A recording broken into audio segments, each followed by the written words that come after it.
Enfin, je suis de retour à bord de Almeria. Disons que j'étais loin beaucoup plus de ce que j'avais prévu. En réalité, j'étais parti pour être loin 7, maximum 8 jours. Et au final, malheureusement, les jours sont devenus 18. Donc, pour différentes raisons. Mais ces différentes raisons m'ont porté à réfléchir, à penser que je pouvais pratiquement en profiter pour répondre à une question qui m'avait été posée dans les commentaires de la vidéo de présentation italienne de la chaîne. C'est l'ami Enrico qui me disait « Pourquoi tu parles pas un petit peu aussi des raisons qui t'ont poussé à ce choix de vivre en bateau? Comment tu t'es organisé d'un point de vue économique? Quel était le point de non-retour? Et toute une série d'autres questions que déjà je l'ai déjà remercié à l'époque. Là, je le remercie encore pour cet input qui m'a un peu surpris parce que, voilà, comme il le dit aussi dans son commentaire, effectivement, on va pas mal dans le personnel. Et moi, malgré l'expérience que je fais de cette chaîne YouTube, rien que la mer, je reste en tout cas quelqu'un de assez discret, même pas mal. Donc, après, j'ai mieux réfléchi et je me suis dit, pourquoi pas?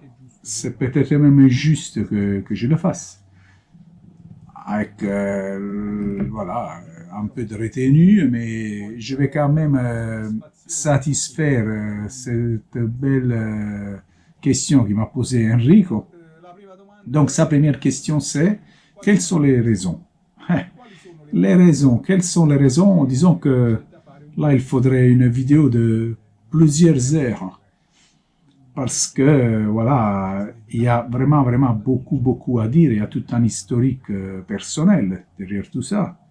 Mais j'ai bien réfléchi et j'ai pensé que, comme je ne veux pas aller trop dans le philosophique, ni dans l'idéologique, et surtout, moins de tout, je vais parler dans le politique, j'ai pensé que je pouvais résumer le tout avec un énorme raccourci, une énorme simplification, mais un petit peu aussi de mon histoire que je vais vous raconter.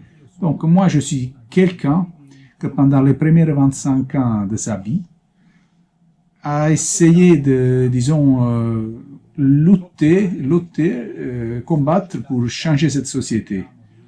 Que déjà à l'époque, on parle de 1984, déjà personnellement, j'aimais pas. Et encore moins, j'aimais la voie que ça prenait. Déjà, on voyait ça et à voir après tout ce qui s'est passé, passons.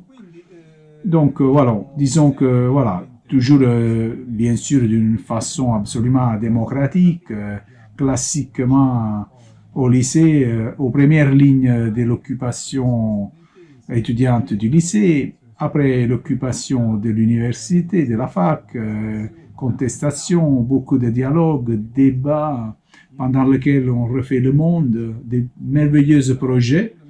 Mais à un moment donné, je me suis rendu compte que, en fait, même beaucoup de personnes qui étaient autour de moi dans ces expériences, ils faisaient ça avec des finalités, des buts qui n'étaient pas du tout les miens, qui étaient, disons, plus dictés par des idéaux, et même parce qu'en réalité, en restant dans un domaine absolument démocratique, légal et pacifique, si tu te rends compte que tu es une minorité, la minorité ne peut pas changer la société. D'ailleurs, ça serait même pas juste si elle le ferait, parce que c'est une minorité. Donc à ce point-là, j'ai décidé de jouer avec les règles de cette société. Donc, ne pas la changer, me confronter. Ben, disons que j'ai grandi.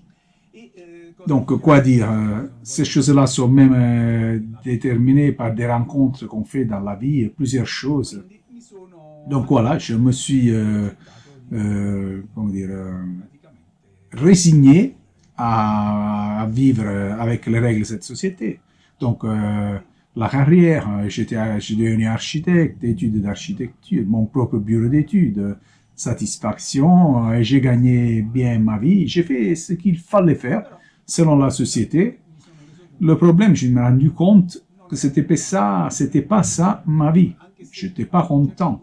Même si dans certains points de vue, j'aurais dû être un homme satisfait, disons, tranquille, pas arrivé parce qu'on n'est jamais arrivé, mais arrivé à un point où, disons, ma vie c'était devenu, voilà, gérer toute une organisation. Même en tant qu'architecte, à un moment donné, on s'organise et cela devient de la routine.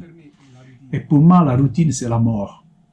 Donc voilà, en même temps, je voyais qu'en réalité, j'essayais toujours de trouver un peu d'espace de temps pour aller pratiquer de la chasse sous-marine, que c'est voilà, ma passion depuis toujours, de l'âge de raison.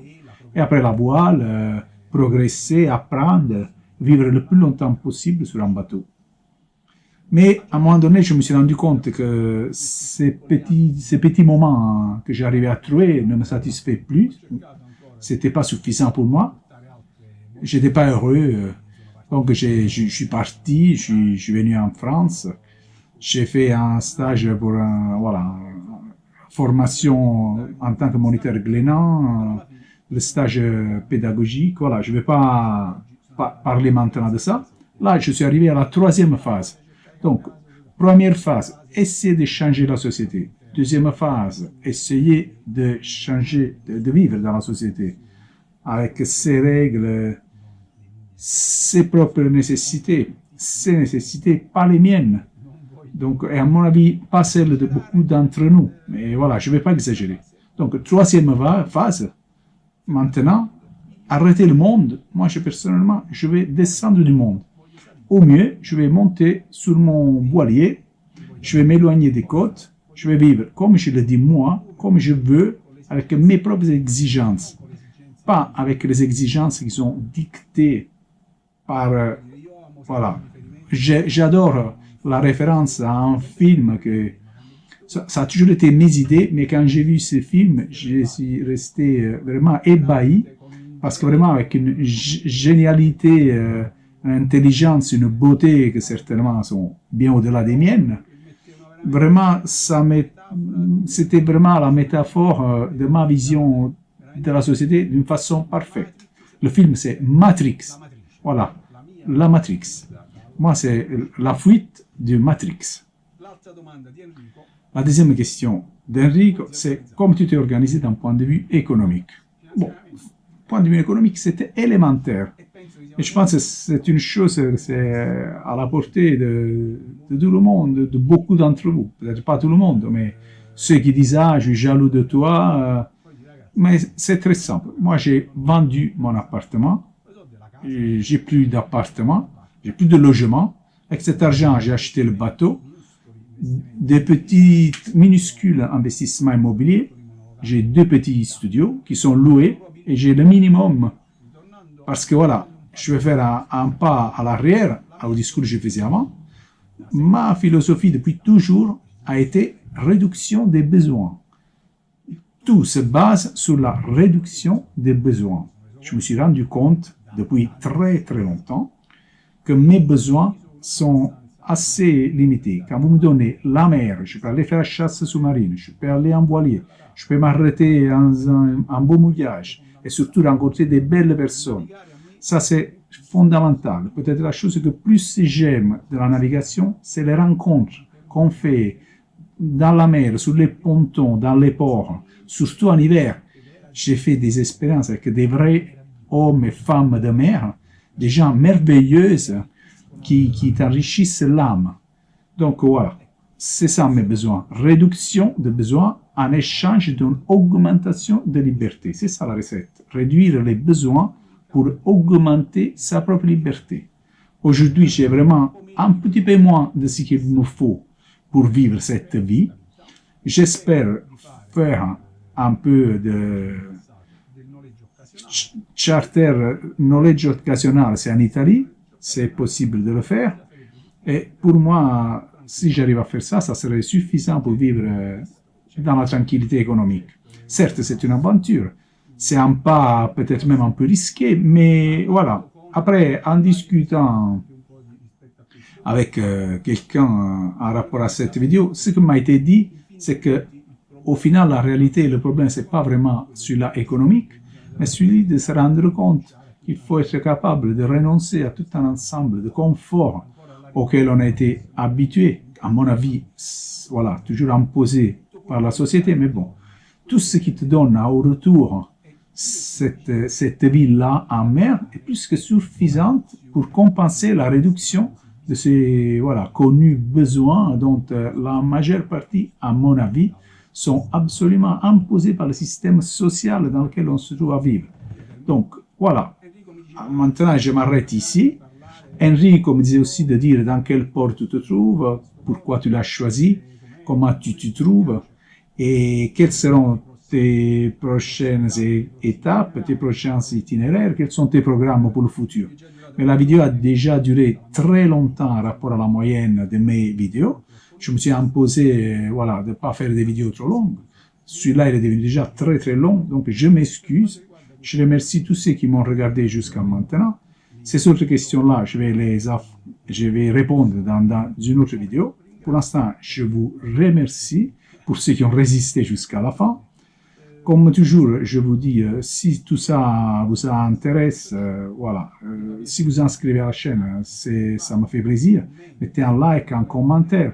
Tout est bienvenu parce que tout ça me motive à continuer à tourner des vidéos, les publier et tenir en vie cette chaîne. Je vous remercie beaucoup. Bon vent.